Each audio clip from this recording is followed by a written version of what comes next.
గౌరవ పార్లమెంట్ సభ్యులు, గౌరవ శాసన మండలి సభ్యులు, గౌరవ శాసన సభ్యులు, గౌరవనీయులు జిల్లా పరిషత్ చైర్మన్లు, డిసిసిబి అధ్యక్షులు, డిసిఎంఎస్ అధ్యక్షులు, టిఆర్ఎస్ 10 జిల్లాల పార్టీల అధ్యక్షులు,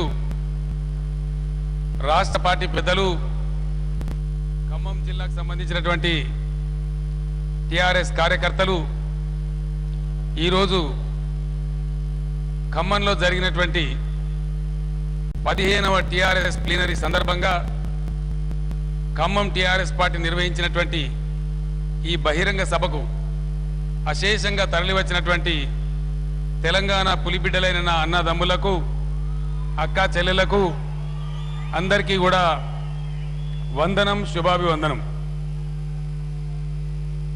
ఇద్దరు ఉప ముఖ్యమంత్రులు తుమ్మల గారు ప్రభుత్వం చేస్తున్న కార్యక్రమాలు, చేయబోయే కార్యక్రమాల గురించి మీకు సావకాశంగా వివరించారు. ఈ ఖమ్మం వేదిక నుంచి ఖమ్మం జిల్లా ప్రజలతో పాటు యావత్తు తెలంగాణ సమాజానికి నేను ఒకటే మాట మనవి చేస్తా ఉన్నా. స్వప్నం కనేటువంటి సాహసం ఉండాలి, స్వప్నించాలి. డేర్ టు డ్రీమ్ అన్నారు. తెలంగాణ కుమిలి కునారిల్లిపోయే టైంలో,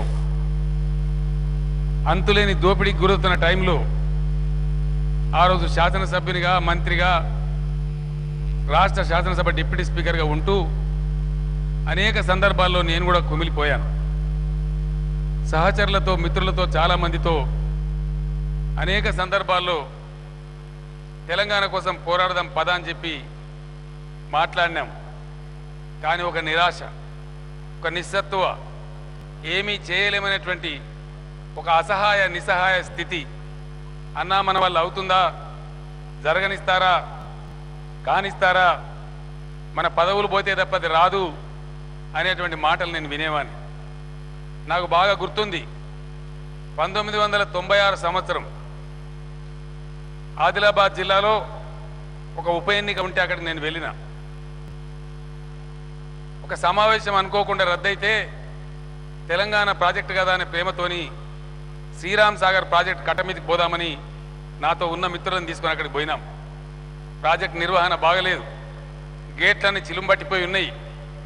ఆ గేట్లని పైకెత్తి కిందికి దించేటువంటి తాళ్లకు సరి అయినటువంటి ఆయిల్ కానీ గ్రీస్ కానీ లేదు. ఆ శ్రీరామ్ సాగర్ కట్ట మీద ఉన్నటువంటి రోడ్డు గజం గజం లోతు గుంతలున్నాయి. ఒక దగ్గర కూర్చున్న మిత్రులందరం కలిసి నేను ఒకటే మాట అన్నా, ఇది తెలంగాణ ప్రాజెక్టు కాబట్టి ఇంత ఘోరంగా శివాలయంలాగా ఉంది, అదే ఆంధ్రకు పోయే ప్రాజెక్టులన్నీ బ్రహ్మాండంగా వైష్ణవాలయాల్లాగా ఉన్నాయని చెప్పి ఆ రోజు నేను చెప్పిన. నా వెంట ఉన్న మిత్రులు నన్ను అడిగినారు, ఏం సార్ మీరు మాట చెప్పినారని. ఒక గంట సేపు నేను వారికి మొత్తం బాధ అంతా వివరించిన. మరి ఇట్లయితే ఎట్లా అంటే, ఏదో ఒక నాటికి తప్పకుండా తెలంగాణ ప్రజానీకం తిరుగుబాటు చేస్తారు. భగవంతుని చేతిలో ఉంటే కొన్ని విషయాలు మన చేతుల్లో ఉండవు. ఒకవేళ నేను బతికి ఉంటే, నా ఆరోగ్యం సహకరిస్తే ఈ దఫా తెలంగాణ ఉద్యమానికి నేనే నాయకత్వం వహిస్తా అని చెప్పి నేను, బాగానే ఉంది కదా, ఇదే బాగుంది, ఇదే బాగుందండి, నేనే నాయకత్వం వహిస్తా అని చెప్పి 1996లో శ్రీరామ్ సాగర్ ప్రాజెక్టు కట్ట మీద ఆ రోజు నేను చెప్పడం జరిగింది. సరే, సందర్భం రావాలి, పాపం పండాలి. శిశుపాలని కూడా దేవుడు 100 తప్పులు చేసేదాకా అవకాశం ఇచ్చిండు. సమయం కోసం వేచి చూసే సమయంలో తెలంగాణ మీద దారుణమైన దాడి, విద్యుత్ ఛార్జీల పెరుగుదల, బషీర్బాగ్లో కాల్పులు, దానితో కలత చెందినటువంటి నేను ఏదైద్ది అదైద్దని, ఏమైనా పర్వాలేదు, ఇంకా మౌనం పాటించడం కరెక్ట్ కాదని ఆ రోజు అనేక అనుమానాలు, అవుతుందా అనేటువంటి నిరాశ, నిస్సత్వ, ఏం చెయ్యలేం మనం, మన వల్ల కాదు అనేటువంటి భరోసా లేని బతుకులు.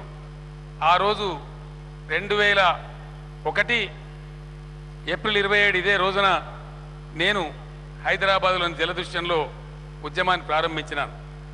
ఆ రోజు చాలామంది నాకు ఎదురుపడితే రాజకీయ నాయకులు తప్పించుకొని పోయేవాళ్ళు. నా కార్యక్రమం కనబడదంటే అక్కడి నుంచి అంటే సందులోకి పోయేవాళ్ళు. ఈయనతో మాట్లాడితే ఏం బాధను అని చెప్పి అంత భయం ఉన్నటువంటి పరిస్థితి. పెద్దలు నాయన నరసింహారెడ్డి గారు, ఈరోజు స్పీకర్గా ఉన్నటువంటి మధుసూదనాచారి గారు, సభలో ఉన్నటువంటి ఇంకా చాలామంది మిత్రులు కొంతమందిని కలిసి ఆ రోజు ఈ గులాబీ జెండా ఎగిరేసి జై తెలంగాణ నినాదం చెప్పినాం.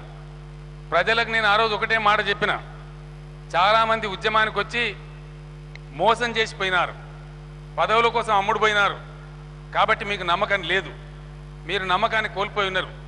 కానీ నేను దృఢమైనటువంటి సంకల్పంతో ఖచ్చితంగా దీన్ని సాధించాలనేటువంటి ఒక సదుద్దేశంతో ఈ ఉద్యమాన్ని ప్రారంభిస్తున్నా.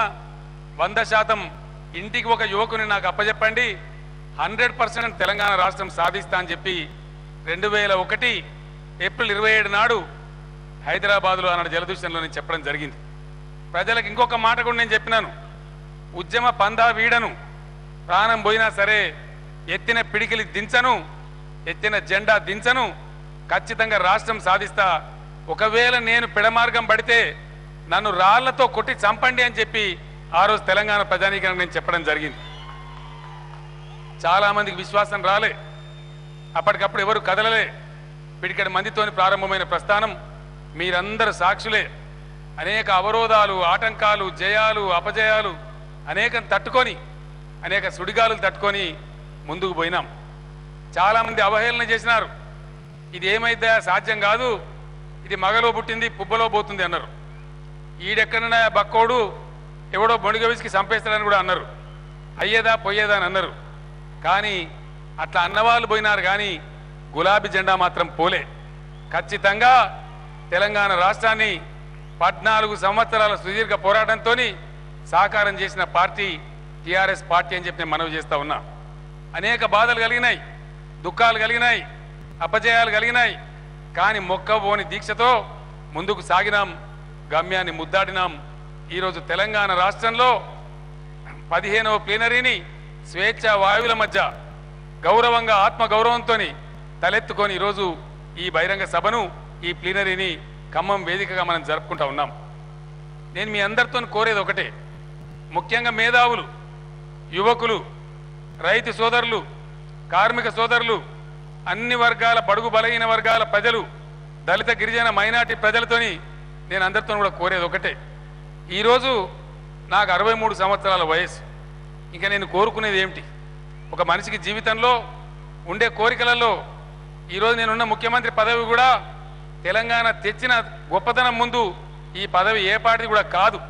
కానీ నేను ఎందుకు స్వీకరించిన అంటే, ఈ తెచ్చిన తెలంగాణ ఎట్టి పరిస్థితులలో ఆగం కావద్దు. తెలంగాణ నిలిచి గెలవాలి, తెలంగాణ తనను తాను రుజువు చేసుకోవాలి. దానికోసం మరొకరికి అప్పగిస్తే ఇబ్బంది అయ్యే అవకాశం ఉంటుందని, మళ్ళీ దాడులు జరిగే అవకాశం ఉంటుందని, మళ్ళీ అస్తిత్వాన్ని కోల్పోయేటువంటి ప్రమాదం ఉంటుందనే భావంతో నేనే ఈ కార్యక్రమాన్ని తలకెత్తుకున్నాను. మీరందరికీ నేను ఈరోజు కూడా చేసే విజ్ఞప్తి ఒకటే,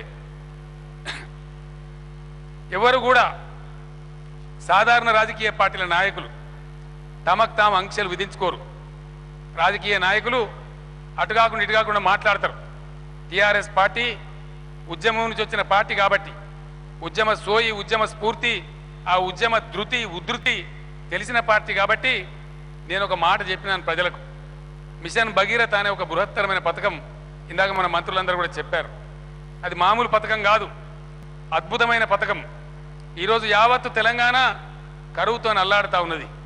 పర్యావరణం దెబ్బతిని చెట్లన్నీ, అడవులన్నీ నాశనమై ఈరోజు వాతావరణ సమతుల్యం పోయి ప్రతి 2-3 సంవత్సరాలకోసారి మనం కరువు అనుభవిస్తూ ఉన్నాం. ఈ మంచినీటి గోస శాశ్వతంగా పోవాలి. అది మొండిగా తీసుకుంటే తప్ప, పట్టుదలగా తీసుకుంటే తప్ప సాధ్యమయ్యే పని కాదు.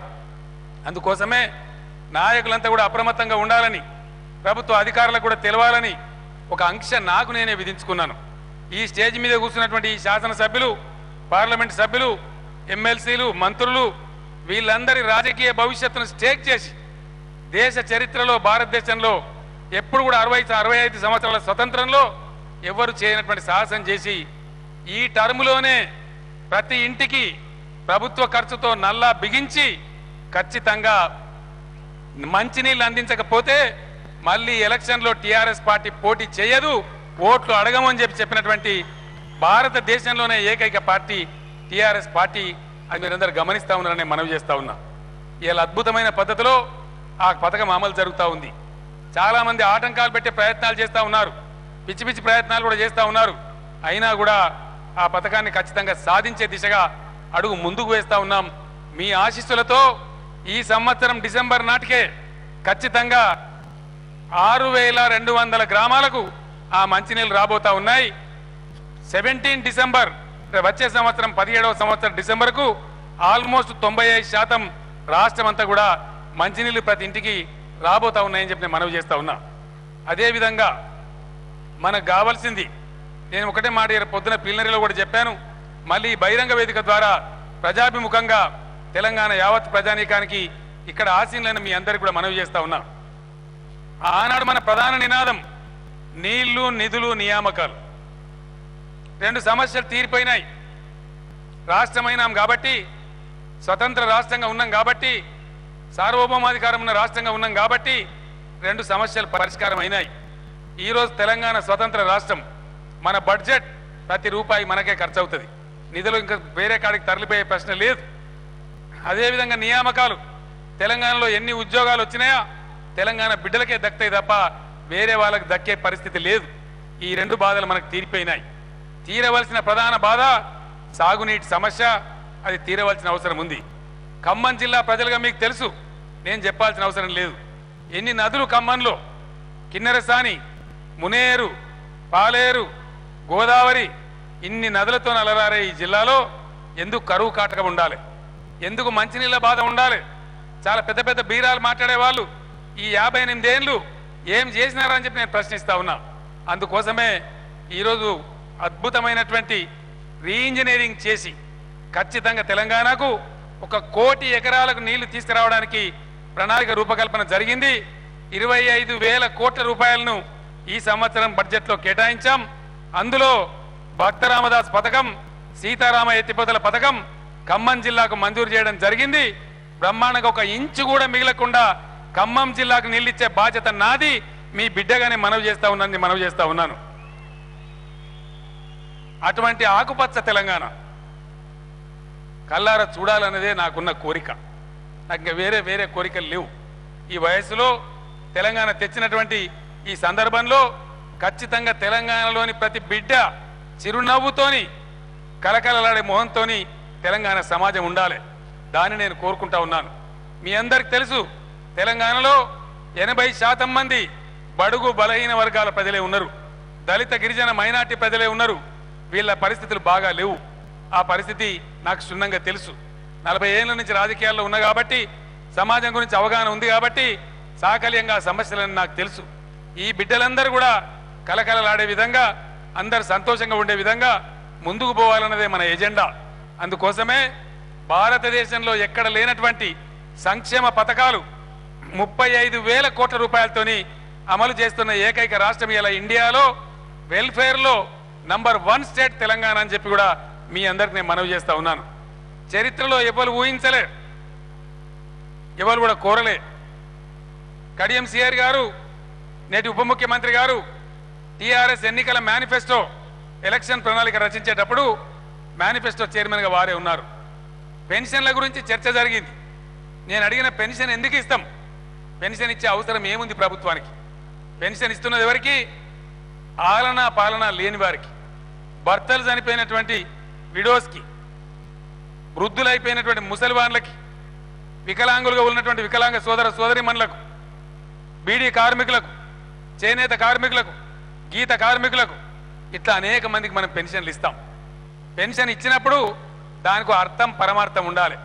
40 రూపాయల పెన్షన్ ఇచ్చి, 200 పెన్షన్ ఇచ్చి చెక్కిలి గింతలు పెట్టి ఇక మా గుద్దు ఓటు అనే పద్ధతి మంచిది కాదు. ఈ ఓట్లు గుద్ది ఇక్కడికి వచ్చింది బతుకు. ఎంతసేపు ఓట్లే కాదు, ప్రజల జీవితాల గురించి ఆలోచించాలి. మానవీయ కోణం ఉండాలి, ఇచ్చేదానికి ఒక పర్పస్ ఉండాలి, ఒక పరమార్థం ఉండాలని చెప్పి ఈరోజు 1000 రూపాయల పెన్షన్ భారతదేశంలో ఎక్కడ కూడా ఇవ్వరు.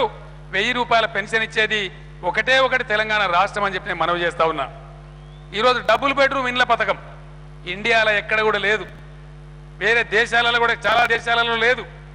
ఒక రూమ్లో ఒక రూమ్ కట్టించి ఒక డబ్బా కట్టించి ఇక ఇదే వైకుంఠం అనుకో ఇదే కైలాసం అనుకునే పద్ధతిలో గృహ నిర్మాణం చేసినారు. నేను ఒప్పుకోలేదు దాన్ని. నేను పోరాటం చేసినాను. అవసరమైతే మెల్లమెల్ల కట్టుకుందాం. కానీ ఒక్కసారి ఇల్లు లేని పేదవాళ్లకు ఇల్లు కట్టిస్తే వాళ్ళకు 2 తరాలకు ఇంటి బాధ తీరాలి. ఆ పేదలకు ఇంటికి పిల్లర్స్తో కట్టాలి. మళ్ళా ఇంకొక అంతస్తు మీద వేసుకునే అవకాశం కూడా వాళ్ళకు ఉండాలని చెప్పి ఎంత ఖర్చైనా పర్వాలేదని డబుల్ బెడ్రూమ్ ఇళ్ల స్కీమ్ను తీసుకొచ్చింది కేవలం పేదల యొక్క ఆత్మగౌరవాన్ని పెంచడానికని నేను మనవి చేస్తా ఉన్నా. నన్ను ఎవరో ప్రశ్నిస్తే నేను చెప్పిన వాదించిన నేను ఒక్క రూమ్ ఉంటే ఇయ్యచ్చు కదా సార్, ఎక్కువ మందికి ఇయ్యచ్చు కదా అంటే ఒక్క రూమ్ ఇంట్లో మరి మన ఎమ్మెల్యేలు మన ఎంపీలు మన ఈ మంత్రులు కూడా కాపురం చేస్తారా సంసారం చేస్తారా అని చెప్పి నేను అడగడం జరిగింది. ఒక్క రూమ్ ఇంట్లో ఉంటే ఎంత నరకం ఉంటుందో అనుభవించే వాళ్ళకి ఆ బాధ తెలుసు. ఆ ఇంట్లో ఉండే ఆడబిడ్డ స్నానం చేస్తే బట్టలు ఎక్కడ మార్చుకోవాలి, ఇంటికి ఒక బంధువు వస్తే ఎక్కడ పండుకోవాలి, ఈ రకంగా అనేక ఇబ్బందులు ఒక నరకయాత్ర ఉంటుంది.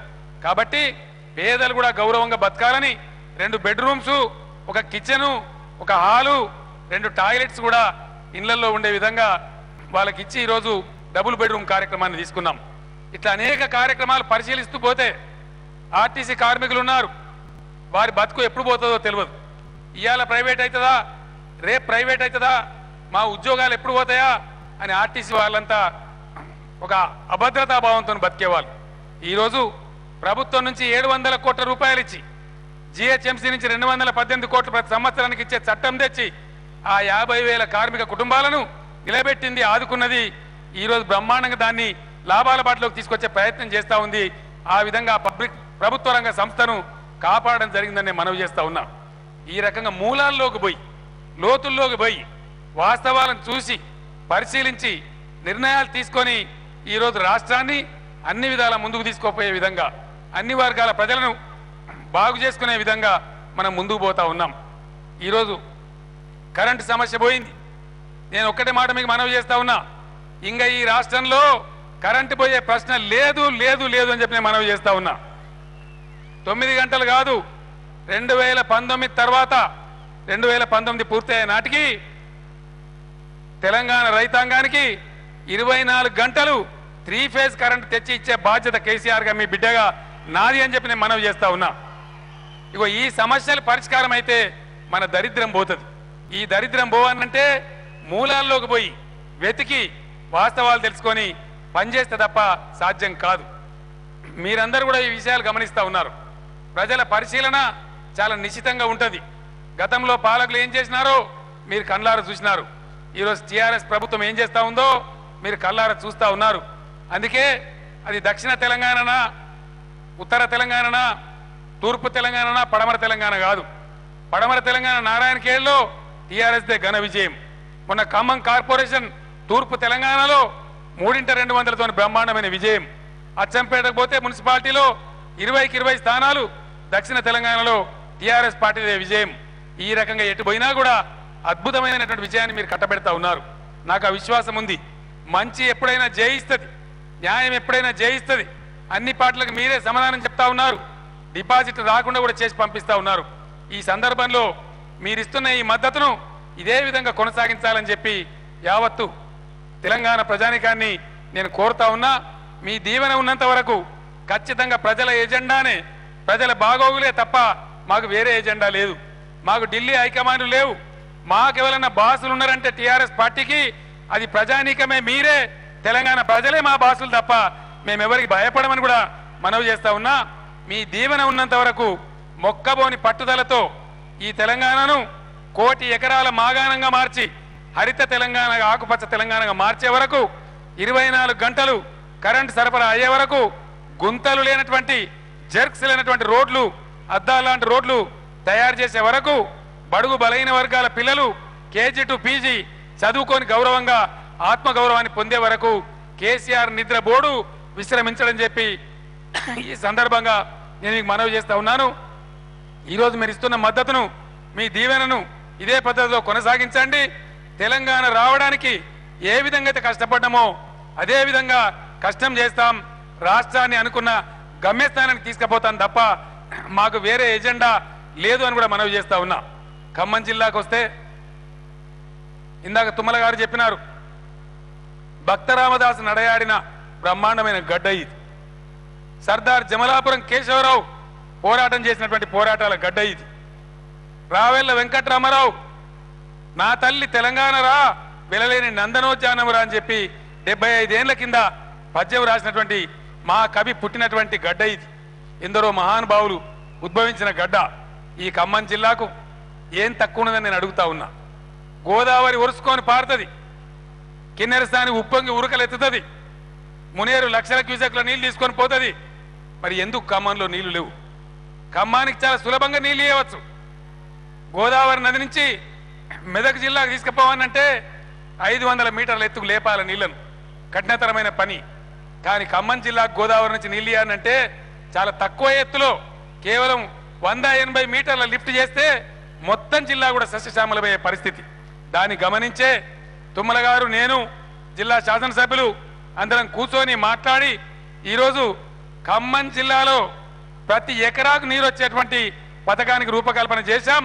ప్రాజెక్టులు ఆల్రెడీ మంజూరు చేశాం. వాటిని ఖచ్చితంగా అమలు చేస్తాం.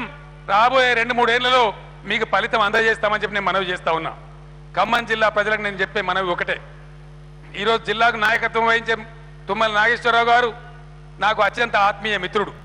గత 35 సంవత్సరాలుగా మా రాజకీయ జీవితం ఒకటేసారి ప్రారంభమైంది. ఇద్దరం కూడా ఆత్మీయ మిత్రులుగా పనిచేశాం. మంచి అవగాహన ఉన్నవాళ్ళం. ఈరోజు అతను నీతి నిజాయితీ గల వ్యక్తిగా, మాట మీద నిలబడే వ్యక్తిగా, మొండిగా పనిచేసేటువంటి వ్యక్తిగా, అభివృద్ధి కాంక్షించే వ్యక్తిగా రాష్ట్ర రాజకీయాలలో పేరున్న వ్యక్తి తుమ్మల నాగేశ్వరరావు గారు అని చెప్పి నేను మనవి చేస్తా ఉన్నా. వారి నాయకత్వంలో ఖచ్చితంగా జిల్లా అన్ని విధాలుగా అభివృద్ధి చెందుతుంది. కాబట్టి అద్భుతంగా పనిచేయండి, దీవించండి, ముందుకు పోతాం. తప్పకుండా మీ సేవలో పునీతం అవుతామని చెప్పి నేను మనవి చేస్తా ఉన్నాను. ఖమ్మం పట్టణ ప్రజలకు కూడా ఈ సందర్భంగా నేను ధన్యవాదాలు తెలియజేస్తా ఉన్నా. ఈ సందర్భంలోనే ఇక్కడ పాలేరు ఉప ఎన్నిక వచ్చింది. ఇన్సిడెంటల్ గా అనుకోకుండా ప్లీనరీ ఇక్కడే జరుగుతున్నది కాబట్టి టీఆర్ఎస్ రాష్ట్ర పార్టీ అధ్యక్షుడిగా పాలేరు నియోజకవర్గ ప్రజలకు కూడా అప్పీల్ చేసే బాధ్యత నా మీద ఉంది. తుమ్మల గారికి వాస్తవంగా 5 సంవత్సరాలు ఎమ్మెల్సీగా ఉండే అవకాశం ఉంది. ఎన్నికల తర్వాత కూడా ఇంకో 2 సంవత్సరాలు ఆయనకు ఎమ్మెల్సీగా ఉండే అవకాశం ఉంది. కానీ తుమ్మల గారిని నేనే రిక్వెస్ట్ చేసి, మీరు ఎమ్మెల్సీగా ఉండడం కాదు, మీ బోటి క్రియాశీల నాయకుడు జిల్లాలో ప్రజల మధ్య ఉండాలి, ప్రజల మద్దతుతోని ఒక కాన్స్టిట్యున్సీకి ప్రాతినిధ్యం వహించాలని చెప్పి మీరే పోటీ చేయాలి పాలేరులో అని చెప్పి తుమ్మల గారిని ఇక్కడికి పంపించింది పాలేరులో కేసీఆర్ అని చెప్పి మీకు మనవి చేస్తా ఉన్నా. అందువల్ల మీ అందరికీ పాలేరు ప్రజలకు నేను ఒకటే మాట మనవి చేస్తా ఉన్నా.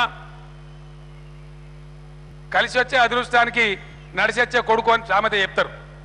తుమ్మల గారు ఈరోజు కేబినెట్ మంత్రి హోదాలో ఉన్నాడు. రాష్ట్ర ముఖ్యమంత్రి కుడిభుజంగా ఉన్నటువంటి వ్యక్తి, రాష్ట్ర ముఖ్యమంత్రికి ఆత్మీయుడిగా ఉన్న వ్యక్తి.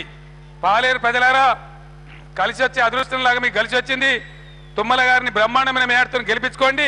మీ నియోజకవర్గాన్ని అన్ని విధాలుగా గత చరిత్రలో మీ జీవితంలో ఎప్పుడు ఊహించని విధంగా డెవలప్మెంట్ చేస్తారు. వారికి అన్ని విధాలుగా నేను కూడా అండదండగా ఉంటా అని చెప్పి పాలేరు ప్రజలకు కూడా ఈ సందర్భంగా నేను మనవి చేస్తా ఉన్నా. నాకు నమ్మకం ఉంది, విశ్వాసం ఉంది. సర్వేలలో మాకు ఆల్రెడీ రిపోర్ట్స్ వస్తూ ఉన్నాయి. బ్రహ్మాండమైన మేడతోని తుమ్మల గారు గెలవబోతున్నారని. ఆ ప్రకారంగా టీఆర్ఎస్ నాయకులు, కార్యకర్తలు అందరూ కూడా కృషి చేయాలి. అద్భుతమైనటువంటి విజయాన్ని పాలేరులో తుమ్మల గారు సాధించాలి. వారి నాయకత్వంలో ఈ జిల్లా అన్ని రంగాలలో ముందుకు పోవాలని చెప్పి నేను కోరుతా ఉన్నాను. బయ్యారం ఉక్కు తెలంగాణ అక్కన్నాం, కేంద్రాన్ని అడిగినాం. ఒకవేళ వాళ్ళు చేయకపోతే అదర్వైజ్ వేరే రకంగానైనా సరే ఇక్కడ మన దగ్గర స్టీల్ ఫ్యాక్టరీ పెట్టుకునేటువంటి కార్యక్రమానికి ప్రభుత్వం ఆలోచన చేస్తూ ఉంది. కేంద్రం దగ్గర ఇష్యూ పెండింగ్ లో ఉంది. ఇంకా కొన్ని సమస్యలు రావాల్సి ఉన్నాయి. ఆనాడు మనుగూరులో రావాల్సినటువంటి విద్యుత్ కేంద్రాన్ని విజయవాడకు తరలించినారు సమైక్య రాష్ట్రంలో. దానికి ప్రత్యామ్నాయంగా భద్రాద్రి పవర్ స్టేషన్ మనం తెచ్చుకున్నాం, అమలు చేసుకుంటా ఉన్నాం. ఇంకా అనేక కార్యక్రమాలు, ఖనిజ సంపద, అటవీ సంపద, జల సంపద, మానవ సంపద బ్రహ్మాండంగా ఉన్న ఖమ్మం జిల్లా బంగారు గుమ్మం అవుతుంది ఈ ఖమ్మం అని చెప్పి నేను మనవి చేస్తా ఉన్నా. తెలంగాణకు పొలిమేరలో ఉన్నటువంటి జిల్లా కాబట్టి ఎవరిట్లా వచ్చినా ఇది ఖమ్మం జిల్లా బంగారు గుమ్మం జిల్లా అనే పేరు తెచ్చేటువంటి పనులు తప్పకుండా చేస్తాం. ఆ రకంగా ఆదరిస్తామని మనవి చేస్తూ ఈనాటి బహిరంగ సభకు ఇంత వేడి ఉన్నా, 46-45 డిగ్రీల ఎండ ఉన్నా ఇంత పెద్ద సంఖ్యలో మీరు తరలి వచ్చిందంటే టీఆర్ఎస్ మీద మీకున్న అభిమానానికి ఇదే నిదర్శనం. ఇంతకన్నా నిదర్శనం అవసరం లేదని మనవి చేస్తూ ఈరోజు ఈ వేదిక మీద ఉన్న నాయకులందరం కూడా మరొక్కసారి బంగారు తెలంగాణ సాధన కోసం ఈ 15వ ప్లీనరీ సందర్భంగా మమ్మల్ని మేమందరం పునరంకితం చేసుకుంటూ రీడెడికేట్ చేసుకుంటూ తప్పకుండా ఈ ప్రస్థానాన్ని ఇదే పద్ధతిలో కొనసాగిస్తామని మీ అందరికీ కూడా మనవి చేస్తూ నేను సెలవు తీసుకుంటా ఉన్నాను. జై తెలంగాణ. వినబడతలేదు. జై తెలంగాణ, జై తెలంగాణ. ఇప్పుడు